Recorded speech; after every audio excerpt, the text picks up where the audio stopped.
سوال: کیا خالی پیٹ ناخون کاٹنے سے دولت ملتی ہے؟ جواب: جی نہیں، محض ایک عوامی وہم یا پرانی روایت ہے جس کی کوئی سائنسی یا منطقی بنیاد نہیں۔ خالی پیٹ ناخون کاٹنے اور دولت کے درمیان کوئی تعلق نہیں پایا جاتا۔ ایسی روایات زیادہ تر ثقافتی یا نفسیاتی اثرات کی وجہ سے جنم لیتی ہیں اور نسل در نسل منتقل ہوتی رہتی ہیں، مگر ان کی کوئی حقیقی نہیں ہوتی۔ دولت کمانے کے لیے محنت، ذہانت اور درست منصوبہ بندی ضروری ہے، نہ کہ خالی پیٹ ناخون کاٹنے جیسی باتوں پر یقین۔ سوال: جسم کے کس حصے کی سزا جہنم میں دی جائے گی؟ جواب: جسم کے ان حصوں کی سزا جہنم میں دی جائے گی جن سے حرام کام کیے ہوں گے۔ سوال: وہ کون سی بیماری ہے جو انسان کی نیکیوں کو دیمک کی طرح چاٹ جاتی ہے؟ جواب: حسد کی بیماری۔ سوال: بتائیے کہ وہ کون سا انسان ہے جس کے لیے مغفرت کی دعا کرنا منع ہے؟ جواب: مشرک کے لیے۔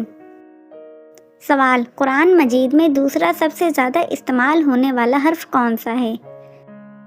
جواب: حرف نون۔ سوال: نماز کے دوران جماعی آنا کس بات کی علامت ہے؟ جواب: نماز یا قرآن پڑھتے وقت جماعی آنا شیطانی وسوسے اور سستی کی علامت ہے۔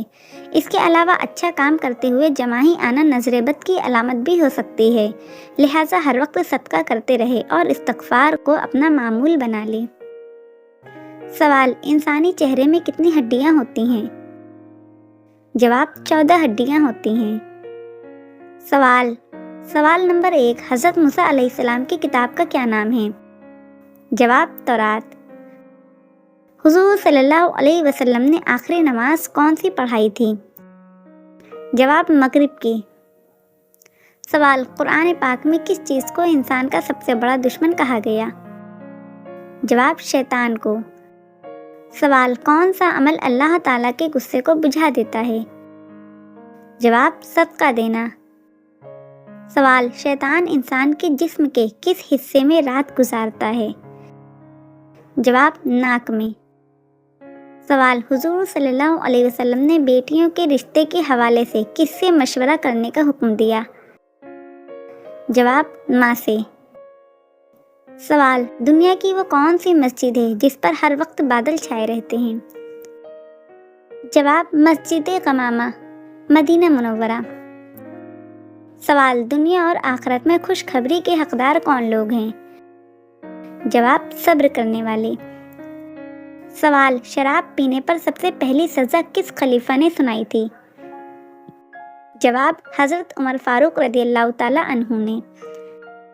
سوال: حضرت سلیمان علیہ السلام کے پاس کون سا خاص معجزہ تھا؟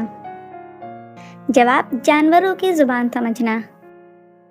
سوال: سائنس کے مطابق کس درخت کے نیچے بیٹھنے سے انسان صحت مند ہوتا ہے؟ جواب: زیتون کے درخت کے نیچے۔ سوال: شوہر کے انتقال کے بعد عورت کی عدت کتنی ہوتی ہے؟ جواب: 4 مہینے 10 دن۔ سوال: وہ کون سا گناہ ہے جسے چھوڑے بغیر کوئی عمل قبول نہیں ہوتا؟ جواب: شرک کرنا۔ سوال: اللہ تعالیٰ نے کس جانور کو 3 پلکیں عطا فرمائی ہیں؟ جواب: اونٹ کو۔ سوال: قیامت کے دن سب سے پہلے کون سا دروازہ کھلے گا؟ جواب: باب الریان، روزے داروں کے لیے۔ سوال: حضور صلی اللہ علیہ وسلم نے کس بیماری کو عذاب کہا ہے؟ جواب: طاعون یعنی پلیگ کو۔ سوال: جنت کے سب سے اعلیٰ درجے کو کیا کہتے ہیں؟ جواب: جنت الفردوس کہتے ہیں۔ سوال: وہ کون سی نماز ہے جسے پڑھنے سے پہلے تھوڑی دیر سونا ضروری ہے؟ جواب: تہجد کی نماز۔ سوال: کس چیز کی سمجھ آنا اللہ تعالیٰ کی بھلائی کی نشانی ہے؟ جواب: دین